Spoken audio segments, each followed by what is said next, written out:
नमस्कार, प्रतीक मेरा नाम है। रेडियो सिटी में मैं रीजनल प्रोग्रामिंग हेड के पद पर हूँ और अच्छी बात ये है कि मैं करीब 25 साल से यहाँ आता हूँ, अनंत श्री से जुड़ा हुआ हूँ। अब मेरा सौभाग्य है और मेरी एक मतलब सौभाग्य एक छोटा वर्ड पड़ता है, लेकिन I think I am blessed is a better word ये कि मैं आपके साथ इतने साल से जुड़ा हूँ। Thank you so much. और आज पॉडकास्ट करने का ऐसे तो कई बार बातचीत हुई, लेकिन ये जो बातचीत होगी मुझे उम्मीद है कि बड़ी डिफरेंट सी होगी आपके साथ पॉडकास्ट करने का। थैंक यू सो मच कि आपने मुझे अपॉर्चुनिटी दी वंस अगेन। बहुत सारे मुद्दे हैं, दुनिया में लोग बात करते रहते हैं। अभी जो फील है, पूरे वाइब है हमारे देश की महाकुंभ से जो चल रही है, महाकुंभ से और ज्यादा हो गई है, लेकिन देखेंगे पूरी दुनिया भर में सनातन धर्म को लोग समझ रहे हैं सालों से, आज भी समझना चाह रहे हैं और एक न्यू लाइट में आ गया है। I first want to understand what is your opinion and what is your understanding about Sanatan Dharma. देखिए, सनातन को लेकर मैंने हमेशा से एक बात कही है और वही वही बात सनातन है। सनातन का अर्थ ही यही है कि वो सत्य, वो जीवन मूल्य जो कभी बदलते नहीं। युग बदलते चले जाते हैं, परिस्थितियां बदलती चली जाती हैं, लेकिन वो सत्य और जीवन मूल्य हमेशा एक जैसे रहते, सनातन, चिरंतन, इटर्नल। तो वो सनातन है। और जो धर्म उन सनातन मूल्यों और सनातन सत्यों के साथ चलता है, वो सनातन धर्म। धर्म की भी अलग परिभाषा है। इतने साल से मैं आपके पास आता हूँ, करीब 25 साल हो गए। तो जो आप धर्म की परिभाषा देते हैं, आप कहते हैं कि हर धर्म ग्रीड, रिलीजन, ग्रीड और फियर पे खड़ा हुआ है। सनातन धर्म इससे कितना डिफरेंट है? देखिए, सनातन धर्म जब हम कहेंगे तो इसकी सबसे जो रोचक बात वो आ जाती है, वो ये है कि ये कोई ऐसा संगठित धर्म नहीं है जिसके लोग हिंदू, मुस्लिम या ऐसे परिकल्पना करते हैं। सनातन एक बहुत इंक्लूसिव, समावेशी धर्म बनेगा। और धर्म वो है जो जीवन को एक खिलावट दे, एक नई दिशा दे, जीवन में प्रेम, शांति, प्रसन्नता, समस्वरता के फूलों को खिलने का अवसर दे। बाकी जो कुछ भी है वो संगठित धर्म है, कल्ट है। चाहे वो हिंदू कल्ट बन जाए, चाहे वो इस्लामिक कल्ट बन जाए, चाहे वो क्रिश्चियन कल्ट बन जाए। सनातन किसी चीज पर आधारित नहीं है। सनातन की कोई खास किताब नहीं हो सकती, सनातन का कोई खास नेता नहीं हो सकता, सनातन सीमाओं में बंधा हुआ हो नहीं सकता। लेकिन सनातन के बहुत सारे शब्द अगर मैं चूज करूं तो बहुत सारे ऐसे लोग हैं जो सनातन को सिपासालार हैं। और ये नई समस्या खड़ी जी हुई है। जी, उन सिपासालारों जितने ऐसे सिपासालार लोग हैं, वो एक अंधविश्वास की भी एक नई दुनिया पर लेकर जाते हैं। उसके बारे में आपका क्या विचार है? ये नया वायरस है। और ये थोड़ा दुखद है और हैरान करने वाला ये है कि ये वायरस जो करीब करीब समाप्त होने की तरफ था, ये कुछ गए सालों से फिर से उभर कर लोगों के सामने आ रहा है।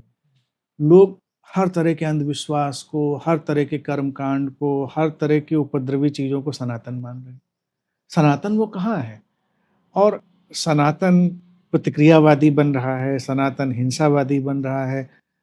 और यहाँ तक कि सबसे हास्यास्पद चीज ये है कि लोग सनातन को बचाए रखने के, जैसे सिपह सालार का है ना, वो योद्धा बन रहे हैं कि मैं सनातनी योद्धा हूं। सनातन को क्या बचाओगे? आसमान को कौन बचाएगा? आसमान तो ठहरा है। उसको तुम्हें बचाने की जरूरत, तुम खुद बचो उसके छत्र छाया के नीचे। तुम्हें बचने की जरूरत है, सनातन को कोई नहीं बचाता। अब मेरे सनातन की डेफिनेशन में मेरी क्या डेफिनेशन वही है। कोई उसको स्वीकार करे ना करे, ये उसकी अपनी जड़ता और वायरल इन्फेक्शन पर निर्भर करता है। सनातन में जहां कहीं किसी ने उस लार्जर देन लाइफ ट्रुथ की बात करी है, जिसमें कोई विभाजन नहीं रह जाता, तो उस परिभाषा में जीसस भी सनातनी हो जाएंगे, बुद्ध भी सनातनी हो जाएंगे, महावीर सनातनी हो जाएंगे, और अगर मोहम्मद भी वही बात कह रहे हैं तो वो भी सनातनी हो जाएंगे। सब शामिल हो जाएंगे। अब ढूंढने जाएंगे सनातन का शास्त्र, तो सनातन का शास्त्र जो मैं कह रहा हूँ वो भी सनातन का शास्त्र है। अभी अभी जो हम लोग बात कर रहे हैं वो सनातन का शास्त्र है। कोई प्रेमी प्रेयसी आपस में प्रेम का इजहार कर रहे हैं, वो भी सनातन का शास्त्र है, क्योंकि प्रेम तो सनातन है ना। और दुनिया की हर खूबसूरत किताब, हर कविता, हर नृत्य, हर वो अभिव्यक्ति जिसने जीवन को सहेजा और संवारा है, वो सनातन की अभिव्यक्ति है। तो कैसे इसको बांधोगे? सनातन को बांधना ऐसे है जैसे चांदनी को गठरी में बांधना, जैसे बहते पानी को मुट्ठी में बांधना। वो कोशिश बेकार है। आप सारे रिलीजन को सनातनी बनाते थे। तो जितने भी कमांडमेंट से लेकर एक एक चीज आए, जो रूल्स एंड रेगुलेशन आए, वो तो बड़े विरोधाभास हो जाएंगे अगर हम अपने सनातन से उनको कंपेयर करें। खाने पीने से लेकर बातचीत करने तक, उठने से लेकर सोने तक, हर चीज हर रिलीजन में एक विपरीत निकल के आती वो देखिए उनकी जीवन शैलियां हैं, जीवन पद्धतियां हैं, उससे अंतर नहीं पड़ता है। देखिए सनातन धर्म की जब बात करनी चाहिए तो लोगों को कम से कम एक चीज ये कहनी पड़ जाए कि मेरा सनातन नहीं। जैसे हम कहें मेरा सनातन, तो उनका क्या है? उनका भी सनातन है। जैसे मैं कहूँ मेरा जीवन, तो उनका क्या है? उनका भी जीवन ही है, उनका भी जीवन ही चलेगा। तो इसलिए मेरा सनातन जैसी तो पहले कोई बात नहीं होती कि मेरा सनातन। और सनातन में कोई कर्मकांड कैसे बनाएंगे? कर्मकांड तो बन नहीं पाएगा। अब जैसे कि जीवन तुम्हारे अंदर जो बह रहा है, वही जीवन मेरे अंदर बह रहा है, वही जीवन किसी और के अंदर बह रहा है। प्राणियों, सारे प्राणियों के अंदर वही जीवन बह रहा है। तुम अलग तरह के कपड़े पहनते हो, मैं अलग तरह के कपड़े पहनता हूँ। तुम्हारे खान पान की रुचियां अलग हैं, मेरे खान पान की रुचियां अलग हैं। इससे हमारे जीवन में तो भेद नहीं पड़ा ना, और हमारे आपसी मानवीय संबंध में भी कोई भेद नहीं पड़ा। तो मैं समझता हूँ जो संगठित धर्मों की परंपरा शुरू हुई, अगर ये भय और लोभ पर खड़ी हुई ना होती तो किसी को कोई समस्या नहीं थी। तुम अपने ढंग से रहो, अपने ढंग से रहते हैं वो। लेकिन सब लोग जो भरोसा करते हैं और आस्था रखते हैं वो उनके मूल्य एक है। ये हो सकता था लेकिन अभी नहीं है। रिलीजन को हमेशा एक फ्रीडम का स्टेट देना चाहिए, लेकिन आई डोंट थिंक सो कि कई सारे रिलीजन, इनफैक्ट सारे रिलीजन में अगर हम देखें तो फ्रीडम कम आती है। क्योंकि वो रिलीजन नहीं है, वो पहचान की संकट से उभरे हुए समूह। Identity crisis. व्यक्ति जब विकसित हुआ, इवोल्यूशन में गया, तो उसके पास एक ये आवश्यकता भी आई कि वो अलग से पहचाना जाए। कबीले थे, समूह थे। पहचान एक वक्त में जरूरी भी थी कि भाई पहचाना जाए तो कम से कम संबंधित होने का एक क्राइटेरिया बनेगा। कौन दोस्त है कौन दुश्मन है पहचानने का एक आधार बनेगा। तो कालांतर में तमाम प्रयोग हुए पहचान बनाने के। लेकिन फिर जिस दिन धर्म की इजाद हुई, तो ये पहचान के लिए बड़ा, देखा जाए, अनुकूल पड़ा लोगों को कि ये बड़ा आसान भी है और इसके आधार पर पहचान खड़ी करी जा सकती है कि हम अपने विश्वासों का एक सेट बना लें, हम अपने ईश्वर का, अपने देवी देवताओं का एक सेट बना लें, हम अपने पहनावे का, अपने खान पान का एक सेट बना लें, और वो रूल रेगुलेशन बनाकर कमांडमेंट्स एक धर्म बना दिया जाए। तो उस तरह से ये अलग अलग धर्म बने। ये केवल पहचान के लिए बने थे, क्योंकि उस पहचान बनने के पीछे आदिम भावना भय भी थी, वो आदिम भावना प्रतिरक्षा की भी थी, और वो आदिम भावना कहीं ना कहीं से थोड़े सौहार्द और सहयोग की भी थी, मिली जुली। जबकि उसमें सौहार्द और सहयोग की ट्रेसेस कम थे। सुरक्षा प्रतिरक्षा के भावनाएं ज्यादा थी कि कहीं ये मेरे ऊपर आक्रामक तो नहीं होने जा रहा है, हमें दूर से ही पता चल जाना चाहिए कि हमारे लोग नहीं हैं। तो ये बढ़ते बढ़ते जब ये धर्म बने, तो इन्होंने बाद में बातें तो वही करनी शुरू करी, सत्य, परमात्मा, प्रेम, करुणा। लेकिन अंदर अंदर वो जो आदिम भावना थी प्रतिरक्षा की, वो इनको लड़ाकू और जुझारू भी बनाती रही। इसीलिए धर्मों ने ही इतना रक्तपात कर दिया, इतने खून खराबे कर दिए, क्योंकि उनको संकट लगता है कि ये आदमी मुझे नष्ट तो नहीं कर देगा, ये समूह है मुझको नष्ट तो नहीं कर देगा। और आजकल भी वातावरण ऐसा ही बना हुआ है कि अगर तुमने सनातनियों, अगर तुमने अपनी पहचान नहीं बचाई तो दूसरे लोग तुमको नष्ट कर देंगे। ये भी तो फेयर ही हुआ एक तरीके फियर। और इस फियर पर मैं बात कहूं कि बड़ी रोचक बात है, आजकल जो वातावरण बना हुआ है, लोगों को सोचना चाहिए। जब भारत में वो शासक जिनके पास सत्ता थी, जिनके पास पावर था, वो नष्ट नहीं कर पाए भारत के मूल्यों को। सच। तो अब जिनके पास सत्ता नहीं और पावर नहीं है, वो कैसे नष्ट कर देंगे? कितना आसान होता। क्योंकि भारत में बड़ा अद्भुत प्रयोग हुआ। यहाँ एक छोटी सी धारा तो धर्म की व्यवस्था और कर्मकांडों की बनी, लेकिन सनातन मूल्यों की, सनातन सत्यों की जो खोज थी, उस पर ज्यादा जोर दिया गया। उपनिषदों की भाषा सुन लो, वहाँ किसी ईश्वर की बात नहीं करते हैं, वहाँ तो बस केवल सत्यों की बात कर रहे हैं। तमाम और जो भी भारतीय मनीषा के ग्रंथ हैं उठा के देख लोगे, वहाँ वो बात ही नहीं कर रहे हैं वो उन चीज़ों की।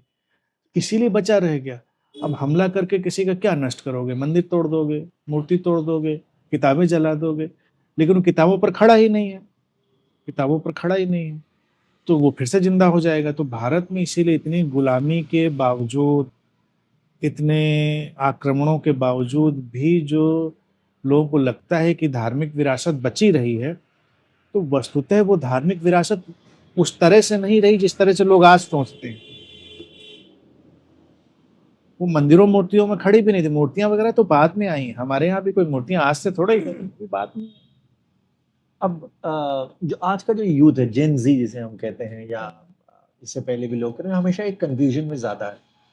एक पार्ट वो है जो सनातन को एकदम ऐसा लेकर चलेगा कि सनातन को हमें बचाना है, एक जैसा आप बोल रहे हैं, एक फेयर में कह लीजिए, या योद्धा बन के आगे बढ़ रहे हैं। दूसरा पार्ट एकदम एथिस्ट है, but there is no balance. I feel there has to be a balance. इसके बारे में बैलेंस तभी आ सकता है जब वो अनंत श्री को सुनना शुरू करें निश्चित रूप से। और वो उन बातों को समझें। अभी भी जो हम कह रहे हैं वो समझेंगे तो बैलेंस आ जाएगा। क्योंकि ये बातें एक देखा जाए डेकोरेटिव एथीज्म की तरफ ही लोगों को दिखाई देंगी। कि अभी तक जितनी बातें मैंने बोली हैं वो कहेंगे ये तो धार्मिक बातें ही नहीं है, ये तो बिल्कुल नास्तिक बातें हैं, ईश्वर का स्वीकार नहीं किया, किसी शास्त्र का स्वीकार नहीं किया। तो एथीज्म, जो भी इंटेलिजेंट पर्सन होगा वो अपने जीवन के किसी न किसी दौर में एथीस्ट होता है, उससे बच नहीं सकता। क्योंकि वो भेड़ बकरियों की तरह हाँका जाना पसंद नहीं करेगा, उसके ऊपर कोई चीज थोप दो उसको पसंद नहीं करेगा, तो अचानक वो फिर मान थोड़ा ही लेगा किसी बात को, उसको तो कन्विंस करना पड़ेगा। लेकिन क्या होता है ना, जो सो कॉल्ड एथीस्ट है और सो कॉल्ड जो कर्मकांडी है, वो करीब करीब एक ही जैसे लोग हैं। एक बिल्कुल विपरीत दिशा में भाग रहा है, दूसरा दूसरी विपरीत दिशा में भाग रहा है। तो अभी देखोगे हैरान करने वाली बात ये होगी कि कभी कभी दोनों इंटरचेंज हो जाते हैं। इधर भागने वाला उधर भाग जाता है, उधर भागने वाला दूसरी तरफ भाग जाता है। क्योंकि समझ पर वो भी नहीं खड़ा है। समझ पर जब चीजें खड़ी होंगी तो संतुलन आ जाएगा। समझ पर हम देखेंगे कि हम प्रतिक्रिया पर नहीं खड़े हैं, हम किसी चीज को सही दिशा देने के लिए खड़े हैं। ये मिलिटेंसी नहीं है। और जो धर्म ज्यादा मिलिटेंसी चाहेंगे वो ज्यादा अपने रूल्स रेगुलेशन ज्यादा कड़े करेंगे, और हमको वैसा नहीं हो जाना है। जैसे फ्रैंकली अगर बात करें बिना किसी लाग लपेट के, तो इस्लाम की बहुत खामियां हैं और उसने मिलिटेंसी को इसलिए ज्यादा पैदा भी कर दिया क्योंकि उसने मिलिटेंट रिलीजन ही बना दिया। जब एक किताब ऐसी जिसको आप फेर बदल नहीं कर सकते तो मिलिटेंसी आ गई। एक खुदा जिस पर आप बात नहीं कर सकते, मिलिटेंसी आ गई। ये तुम्हारे रिचुअल हैं, तुम्हारी 5 बार की नमाज, तुम्हें पढ़ना ही पढ़ना है, तुमको ये मानना ही मानना है, तुमको ऐसे ही करना है।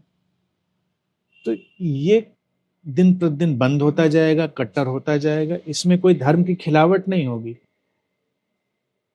निसंकोच कहा जा सकता है ऐसी परंपराएं तो तालाब बनेंगी, सड़ेंगी, और जब सड़ेंगी तो प्रदूषण भी फैलेगा।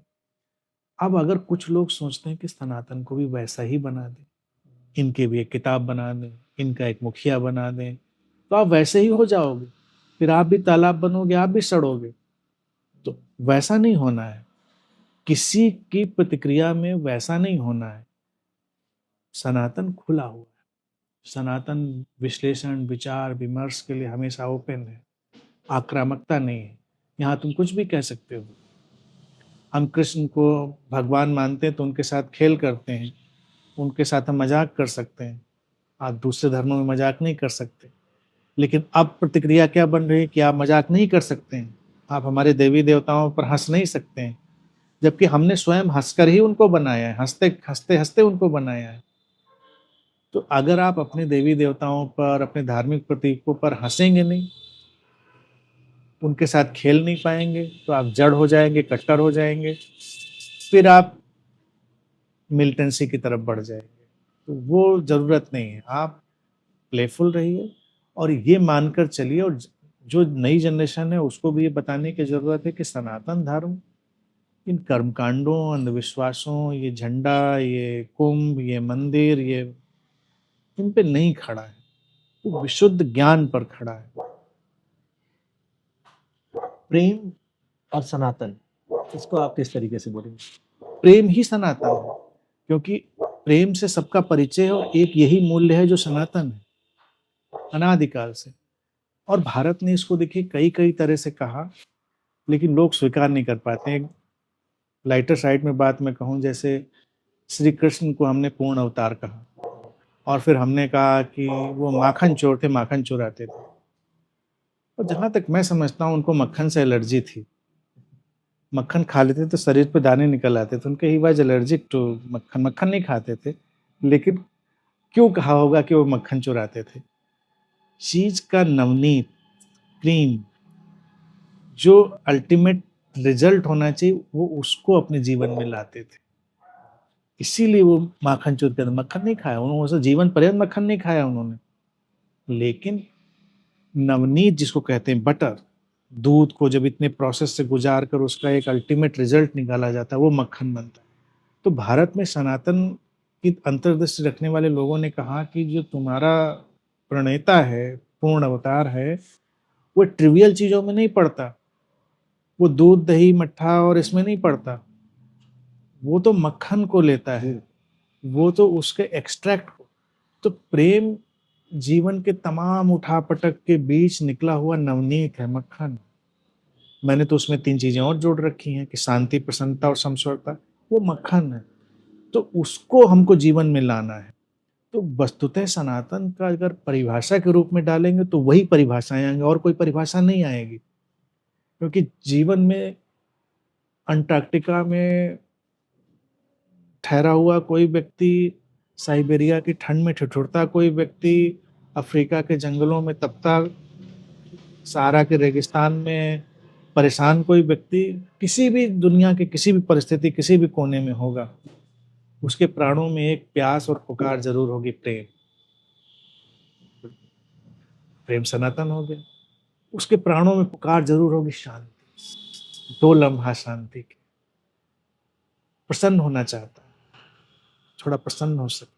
समस्वरता तो हार्मनी, जब एक लय में पूरा जीवन हो। तो जिनको अनादिकाल से और हर परिस्थिति स्थिति का व्यक्ति चाहता है, वही तो सनातन होगा। अब सनातन में अगर हम बात करें तो सनातन धर्म में बहुत सारे पूजा करने के तरीके हैं, सुबह उठने के तरीके से, बैठने के तरीके से, सोने तक के तरीके हैं, और हर चीज को हम प्रेम पूर्वक प्रणाम भी करने के एक विधि है। उस पे आपका क्या विचार? ये भी तो विधियां ही हो गई, ये भी तो बंधन ही हो गया। हाँ, तो जो बंधन बना रहे हैं वो उसको बोगस बना रहे हैं ना, वो उसकी जो महानता और पवित्रता उसको नष्ट कर रहे हैं। प्रेम की कौन विधि हो सकती है? प्रेम से अप्रोच करने की कोई विधि तो होती नहीं, तो भक्ति से अप्रोच करने की विधि कैसे हो सकती है? भक्ति तो प्रेम का ही रिफाइंड फॉर्म है। जब प्रेम करने का कोई वक्त और मुहूर्त नहीं होता, तो भक्ति का मुहूर्त और वक्त कैसे हो सकता है कि भगवान जी सोने जा रहे हैं? प्रेम में तो हम टाइम टेबल नहीं बनाते हैं, और जो टाइम टेबल बना के प्रेम करते हैं उनको नूर मंजिल जैसे मतलब एसाइलम में ही डाला जाता है। किसी से पूछ लो कि किसी को ऐसी प्रेमी प्रेमिका मिल जाए जो टाइम टेबल से प्रेम करता हो, चलो 10 बज गए प्रेम शुरू, 12 बज गए खत्म। ऐसा प्रेम तो होता नहीं भाई। तो भक्ति भी ऐसे कैसे हो सकती है कि भक्ति का मुहूर्त निकालोगे, कि भक्ति की विधि बनाओगे, कि ऐसे अप्रोच करोगे, वैसे अप्रोच करोगे, कि पहले अगरबत्ती दिखाओगे कि पहले फूल चढ़ाओगे? This is totally nonsense. मुझे कहने में कोई हेजिटेशन नहीं है कि नॉनसेंस है। रामकृष्ण परमहंस का उदाहरण तो सबने सुना है, उन्होंने भी भक्ति करी। काली को कैसे उन्होंने आराधना करी, लोग परेशान हो गए। वो अपनी मर्जी से करते थे, पहले खुद खा लेते थे, फिर वो भोग लगाते थे। तो लोग कहते हैं ऐसे कैसे जूठा कर दिया? कहें लो, जो मुझे ही पसंद नहीं आएगा वो मैं चढ़ाऊँगा कैसे? तो पहले तो मुझे पता होना चाहिए कि अच्छा है कि नहीं। और कभी-कभी 3-3 दिन, 4-4 दिन पूजा नहीं होती थी, मंदिर में सन्नाटा। लोग कहते थे कोई नियम नहीं बन रहा है। कह रहे अंदर से नहीं आ रही पूजा तो कैसे कर दें, जबरदस्ती कर दें, वो काली हमको देंगी, भाव देंगी तो आएगा। तो रामकृष्ण भी किसी के पल्ले नहीं पड़े। जो कमेटी थी उसने भी उनके ऊपर कार्रवाई करने की कोशिश की, लेकिन उनका व्यक्तित्व इतना प्रचंड, इतना प्रेमपूर्ण था कि लोग उनके व्यक्तित्व के नीचे दब गए कि भाई ये कुछ तो आदमी रेयर है। भक्ति तो वैसे ही होनी चाहिए, तरीका तो वही है, लेकिन हमने सारे मंदिरों को एक मिलिटेंट वे में बना दिया है कि सुबह इतने बजे आरती, इतने बजे प्रसाद, और प्रसाद में भी ये सिस्टम, फिर ये ऐसे होगा, वो वैसे होगा। हर मंदिर का अलग सिस्टम, हर मंदिर का अलग सिस्टम है। तो ये कल्ट बनाने के लिए तो अच्छा हो सकता है, लेकिन सनातन को तो ये नुकसान पहुंचाने वाला ही है। मंदिर तो ऐसे होने चाहिए कि खुले होने चाहिए प्रेम की अभिव्यक्ति के लिए। और ये कितना दुखद है कि मंदिरों में अगर कोई प्रेम की अभिव्यक्ति कर दे, यानी कोई किसी को गले लगा ले, मंदिर में कोई किसी को किस कर ले, तब तो गोलियां चल जाएंगी। कहेंगे तुमने हमारे सनातन के मंदिर का अपमान कर दिया। अरे उसने तो प्रेम से भरकर किसी को गले लगा लिया था। पत्थर से तो बेहतर था जिंदा आदमी को गले लगा लेते। अब सहजता एक चीज है जो मिसिंग है इस हर धर्म की, अगर हम बात करें वो सहजता इंसान अपने अंदर कैसे लाए, जब इतने सारे हम बचपन से ही उसी परिवेश में हैं, हमारे दिमाग में यही है कि ये सही है, हमेशा लाइफ को ब्लैक एंड व्हाइट में देखा, ये सही है गलत, ये सही है गलत, ऐसे नहीं करना वैसे नहीं करना। अब इस टाइम पर जो यूथ है, चाहे कोई ओल्ड व्यक्ति भी है या किसी भी उम्र के किसी भी पड़ाव पर है, तो वो अपने अंदर ये सहजता किस तरीके से ला सकता है? सहजता के लिए देखिए तो उसको अपने ऊपर ही लौटना होगा। और जिसको जे कृष्णमूर्ति कहते थे कि कोई भी बाहर की सत्ता, बाहर की व्यवस्था और बाहर का संगठन व्यक्ति को दिशा निर्देश नहीं दे सकता। तो हमको धीरे धीरे वो आत्मनिर्भरता अपने ऊपर लानी पड़ेगी। तो जब वो आत्मनिर्भरता आएगी तो सहजता आएगी, और गलतियों से डरना नहीं कि गलतियां होती हैं फिर सही हो जाती हैं। धर्म, संगठित धर्म और सारी सत्ताएं खास तौर से व्यक्ति के भीतर अपराध बोध जरूर डालती हैं, गिल्ट। अपराध बोध एक वो मनोभाव है जिससे व्यक्ति की सारी सहजता कुचल जाती है। तो व्यक्ति को भीतर से अपराध बोध पहुँच देना पड़ेगा कि बिना किसी गिल्ट के चलो। इंसान है तो इंसानों से गलतियां भी होती हैं, इंसानों से अच्छाइयाँ भी होती हैं, और हम अपनी गलतियों अच्छाइयों से सीखते हैं और जीवन धीरे धीरे आगे बढ़ता है। कोई फुल प्रूफ फार्मूला किसी के पास नहीं है कि ऐसे गलती नहीं होगी, ऐसे सब अच्छा रहेगा। तो सहजता आ जाएगी। हम संबंधों में भी जब आते हैं तो देखो संबंधों में भी तो हम विकसित होते हैं धीरे धीरे। भाई जब पहली बार तुम मुझसे मिले, तुम ठीक से मुझे नहीं जानते थे, मैंने तुमको देखा, तुमको ठीक से नहीं जान रहा था, तो हमारे व्यवहार में बहुत सारी गलतियों की गुंजाइश होती है, और होती भी हैं गलतियाँ। हम एक दूसरे की टेरिटरी को इनक्रोच कर सकते हैं, हम किसी के मन के विपरीत बातें कह सकते हैं, कर सकते हैं, लेकिन फिर धीरे धीरे हम जानते हैं तो हम एक रिद्म में आ जाते हैं, एक लय में आ जाते हैं। तो जो अनजाने में हमसे होता है उसके गिल्ट को अपने भीतर क्यों रखना है? तो किसी भी व्यवस्था में, चाहे वो वैयक्तिक संबंधों में हो, चाहे वो धार्मिक क्रियाकलापों में हो, चाहे जीवन के विकास की यात्रा में हो, चाहे कुछ सीखने के क्रम में हो, व्यक्ति को ये मानना चाहिए कि मनुष्य है तो मनुष्य से भूल होती है, और उसका कोई अपराध बोध नहीं रखना है। तब सहजता से जीवन आगे बढ़ेगा, फिर कोई बंधन नहीं होगा। तो क्या इसको इस तरीके से भी देखा जा सकता है कि अपने स्व में लौटना ही सनातन है, या सनातन को समझना है? हाँ, कह सकते हैं सनातन को स्व से स्व की यात्रा कह सकते हैं, फ्रॉम सेल्फ टू सेल्फ, क्योंकि वही सनातन है, और कोई सनातन नहीं है। तो इसीलिए सनातन को अगर बचाना है, जैसा कि बहुत सारे लोग अभियान चला रखे हैं, तो सनातन को एक व्यापकता देनी है। सनातन को संकुचित बनाकर उसको डिब्बा बंद नहीं करना है, उसको एक व्यापकता देनी है। उस व्यापकता के साथ चलने के साथ ही सनातन भी बचेगा, जीवन के सनातन मूल्य भी बचेंगे, और बहुत सारी चीजें सुंदर होंगी इस क्रम में। अब अगर हम बात करें, again coming back to the very basics, कि हम अपने स्व में लौटे, लेकिन हमारे स्वभाव में ही बहुत सारी चीजें हैं जो दबी कुचली हैं, जो अंदर अपनी ही फीलिंग्स जो जिनका दमन होके रखा है, तो वो पहले तो वही निकलेगा as per the catharsis process. उसी में नुकसान होता है, उसी में लोग डिरेल भी होते हैं। एक ही स्टेप होता है जिसमें लोग डिरेल होते हैं, और शायद वही लोग डिरेल होते हैं तभी वो इस दिशा में जाएंगे, ऑकल्ट में, नेगेटिव यूज ऑफ ऑकल्ट में, नेगेटिव प्रैक्टिसेस में। उस व्यक्ति को समझने के लिए क्या करना चाहिए?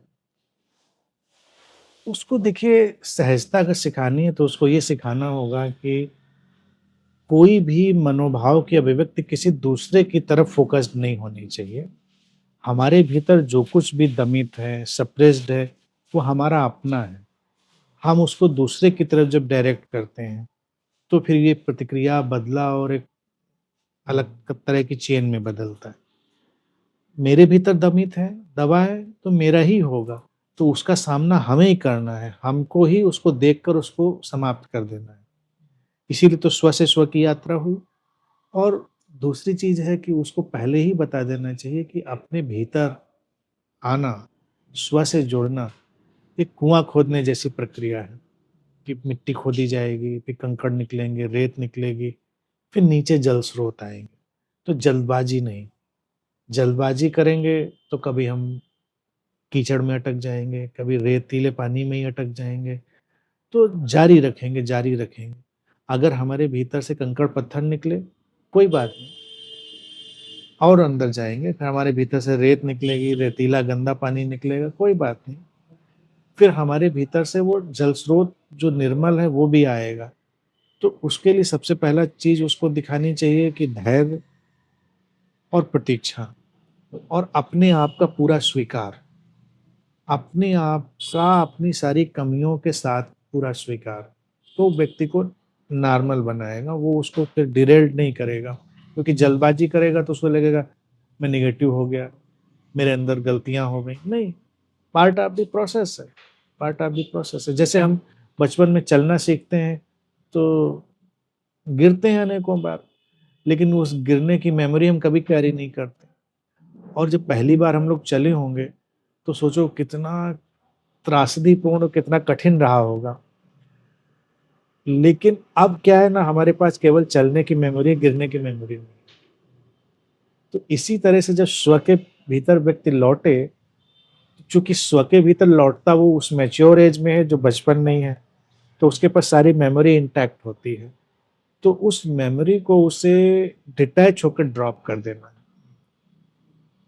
त्याग यही है। त्याग को लोग समझते हैं त्याग करेंगे, कहते हैं जब त्याग करते हैं चलो हमको जो चीज पसंद है उसको त्याग कर दें, हम कपड़ों का त्याग कर देते हैं। त्यागी त्यागी तपस्वी ऐसे ही तो घूमते हैं, नंगे घूमते हैं। नहीं, हमारे भीतर से जो कुछ भी ये निकल रहा है, कंकड़ पत्थर सब, उनको त्यागते जाते हैं। असली त्याग वो है। तो असली त्यागी वो है जो अपने भीतर के दमित सारी स्मृतियों, मनोभावों के साथ अपने स्व को अटैच नहीं करता, क्योंकि वो आ गया था। और फिर जब जल स्रोत निकलते हैं तब उनके साथ भी अटैच नहीं करता, फिर तो प्रैक्टिस में आ गया, फिर तो नॉन अटैचमेंट प्रैक्टिस में आ गया उसके। तब वो देखता है कि ये भी अस्तित्व का ढंग है, वो भी अस्तित्व का ढंग था। तो स्वीकार की आपने बात करी, ये भी स्व का एक नेक्स्ट स्टेप अगर हम बोले स्वीकार में आएगा। अगेन सनातन का एक पार्ट भी बन गया। आप इस स्वीकार भाव को किस तरीके से एक्सप्लेन करेंगे? स्वीकार को मैं इसलिए एक्सप्लेन करूंगा कि पूरी प्रकृति में एक जो मनोभाव सन्निहित है वो स्वीकार ही है। ये पूरी कायनात कुछ भी अस्वीकार नहीं करती। यहाँ हिंसा भी है, यहाँ अहिंसा भी है, यहाँ सड़ते हुए पेड़ हैं, ढहते हुए पेड़ हैं, झड़ती पत्तियां हैं, उगती कोपलें हैं, कांटों वाले पौधे हैं, यहाँ फूलों वाले पौधे हैं। ये पूरी कायनात सब कुछ को स्वीकार करती, इसीलिए वो सुंदर है। क्योंकि हर चीज की, हर व्यवस्था की अपनी जगह पर अपनी उपयोगिता है। तो सनातन मूल्य में सबसे पहला मूल्य तो, और बड़ा आधिकारिक मूल्य जो होगा वो यही होगा, समग्र स्वीकार, टोटल एक्सेप्टेंस। और स्वीकार कर लोगे तो लड़ाई झगड़ा बंद। मेरे पास तुम आए दुश्मनी के भाव से, हमने तुम्हारी दुश्मनी को स्वीकार किया। ज्यादा देर दुश्मनी नहीं रहेगी, दुश्मनी भी फिर बदलेगी, वो बदलाव हो जाएगा। स्वीकार के अंदर एक अल्केमी है सब कुछ बदल देने की, वो एक जादुई फार्मूला होता है। और कहीं भी संबंधों में भी देख लो या कहीं भी देख लो, जो अटकाव है वो स्वीकार न कर पाने का। जब हम दो लोग कहीं संबंधित भी हों और वो सारी कमियों के साथ एक दूसरे को स्वीकार कर लें, तो इस संबंध की जो गहराई है, इसको बताइए कैसे मापा जा सकता है। फिर अभी संबंधों में तो होता है कि तुम ऐसे हो या तुम ऐसी हो तो हमें स्वीकार हो, और तुम ऐसे नहीं हो तो हमें अस्वीकार में चले। लेकिन इंसान है, इंसान के अंदर तो बहुत सारे रंग, बहुत सारे फीचर्स हो सकते हैं। और जादू यह है कि जब हम जो चीज हमको नहीं पसंद है उसके साथ स्वीकार कर लेते हैं, तो नापसंदगी वाली चीज भी ट्रांसफॉर्म हो जाती है, बदल जाती है। तो सनातन धर्म में रिलेशनशिप्स को अगर हम इसको मर्ज करके देखें, या आउट ऑफ सनातन हम रिलेशनशिप्स को कैसे मैनेज कर सकते हैं, एक अलग धारा उसमें चलती है। जैसे मैं उनकी बात नहीं कर रहा कि पति को सुबह उठना चाहिए, पत्नी को ये करना चाहिए, शाम को पैर दबाना चाहिए, वो नहीं। आपके हिसाब से सनातन एंड रिलेशनशिप्स पारंपरिक रूप से तो उन्होंने यही बना दिया है, पति पत्नी 16 संस्कार, ये सब माता पिता के के स्पर्श करके निकले, एक एक चीजें। सनातन सहज प्रेम की अबाधित बहती हुई एक अहारनेस धारा है, unobstructed continuous flow of love. और उस प्रेम का कोई रंग रूप नहीं है, उस प्रेम का कोई नाम नहीं है। माता पिता से अगर हमको जबरदस्ती प्रेम करना पड़े तो प्रेम उथला है। प्रेम नैसर्गिक उभरता है। और पैर छूने से ही प्रेम होता है ऐसा नहीं, पैर छुए जा सकते हैं प्रेम में, पैर नहीं भी छुए जा सकते हैं प्रेम में। प्रेम होना चाहिए। और पैर छूने वालों पर तो तुम्हें याद होगा, मैं पिछले 25-30 साल से वही बात कहता हूँ कि गर्दन पकड़ने की शुरुआत पैर पकड़ने से होती है, धीरे धीरे पैर की पकड़ जो है वो गर्दन तक पहुंचती है। तो जो लोग पैर पकड़वाने के बड़े शौकीन होते हैं, उन्होंने अपनी गर्दन पकड़वा ली है। तो किसी को इच्छा नहीं होनी चाहिए, लेकिन हाँ, विनम्रता में, नमन में कभी हमारे हाथ पैरों तक पहुंच जाता है। That's beautiful. तो इसका कोई कर्मकांड, कोई पैटर्न नहीं बन सकता। और संबंध है सत्यम शिवम सुंदरम के लिए, सत्य को, शुभता को और सौंदर्य को उभारने के लिए। तो सनातन में संबंध एक दूसरे की खिलावट के लिए, जहां हम एक दूसरे के लिए द्वार बन जाते हैं उस विराटता में जाने के लिए, ना कि हम म्यूचुअल एक्सप्लॉयटेशन के एक वो यूनिट बन जाते हैं। अभी संबंध क्या है, वो पारस्परिक शोषण की एक प्रक्रिया है, म्यूचुअल एक्सप्लॉयटेशन की यूनिट बन गए हैं। पति पत्नी के संबंध भी जब सनातन में जाएंगे तो उनको बदलना पड़ेगा।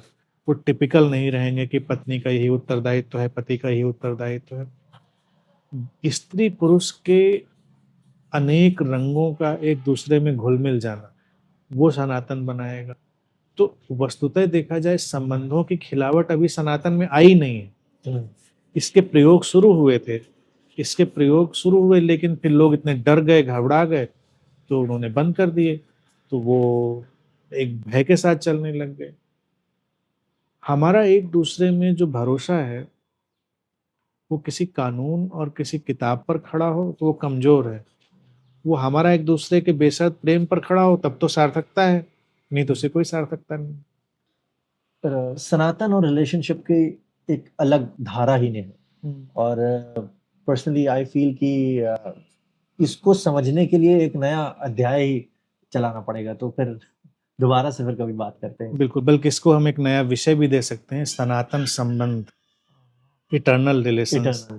और कहीं न कहीं से सनातन जो परंपरा रही, उसमें इटर्नल रिलेशंस की परिकल्पना करी गई है, जन्म जन्म के संबंध के रूप में। और अब जबकि लोग समझ चुके हैं अनंत श्री को सुनते सुनते कि जन्म जन्म होते नहीं, तो जब जन्म जन्म नहीं होते हैं तो ये क्या परिकल्पना थी। तो मैं कहना चाहूंगा कि ये उगती हुई परिकल्पना थी सनातन संबंधों की, एक नई गहराई, एक नई ऊंचाई की। तो उस पर तो अलग से ही बात होगी। बिल्कुल। Thank you so much.